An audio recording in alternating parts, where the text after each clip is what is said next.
Mr. Lowe's. What are you doing, Mr. Lowe's? Mr. Lowe's. Oh, hello. I'm Mr. Lowe's and this is a kangaroo and her joey. Isn't that cute? There's a Dreamtime story about the kangaroo. Let's go and read it.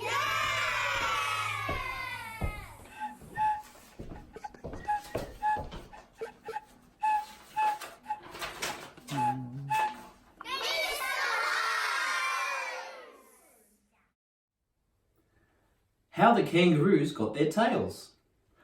An Aboriginal story told by George Mungmung Lirimiari, compiled by Pamela Lofts. Mr. Lowe's. How the Kangaroos Got Their Tails. An Aboriginal story told by George Mungmung Lirimiari, compiled by Pamela Lofts. I'm going to tell you a story about how the kangaroos got their tails. In the early days, in the Dreamtime, there were two kangaroos who lived in this country.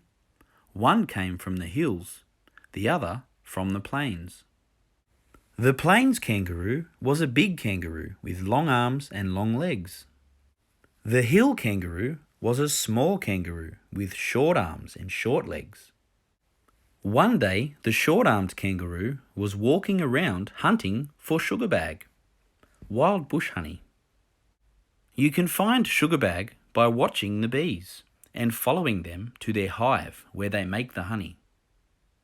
He really liked sugarbag, that short-armed kangaroo, so he kept on looking and looking until he found some in a hole in a rock. He reached just inside that hole and pulled out a handful of sugarbag and ate it. It was good tucker. Now that big kangaroo was hungry for sugarbag himself. He sat down next to the short-armed kangaroo. "Hey, what are you eating?" he said. "I'm eating sugarbag," said the short-armed kangaroo. "You've got long arms. You can reach right down and get some too." So that big kangaroo put his long arm deep into the hole and pulled out a handful of spiders. Ugh! "Try again," said the short-armed kangaroo. "Put your arm right down into the hole. That's where the sugarbag is." So the big kangaroo put his hand into the hole again, but only pulled out more spiders.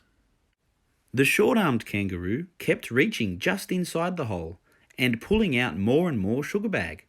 Pretty soon he'd eaten it all himself. The big kangaroo was wild. That short-armed kangaroo had tricked him. He went over to a white gum tree and broke off a big stick. The short-armed kangaroo thought he'd better get a stick too. He went and broke one off a red bloodwood tree. And then they started to fight. They hit each other over the head with those sticks until the big kangaroo ran away. Well, that short-armed kangaroo threw his stick and it stuck right into the big kangaroo. That made the big kangaroo even more wild, so he turned around and threw his stick. It stuck right into the short-armed kangaroo. Then they each hopped away back to their own country. The big kangaroo went back to the low country where the sugar grass grows, and the short-armed kangaroo hopped away up into the hills. "I am a sugar grass countryman now," said that big red plains kangaroo. "I will live here forever." "And I am a boulder countryman," that short-armed kangaroo said. "I will live in the hills amongst the boulders and spinifex." And they are still there today. When you see them, you will know how they got their tails. I hope you enjoyed that story. When playing the didgeridoo, this is the sound to represent the kangaroo.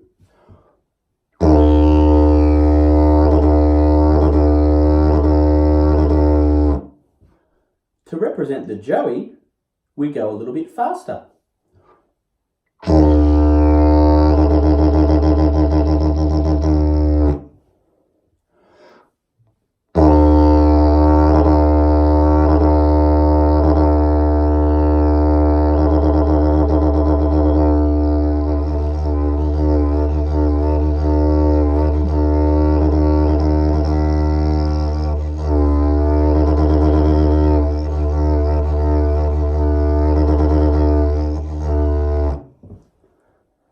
I hope you learnt something from this video. See you next time.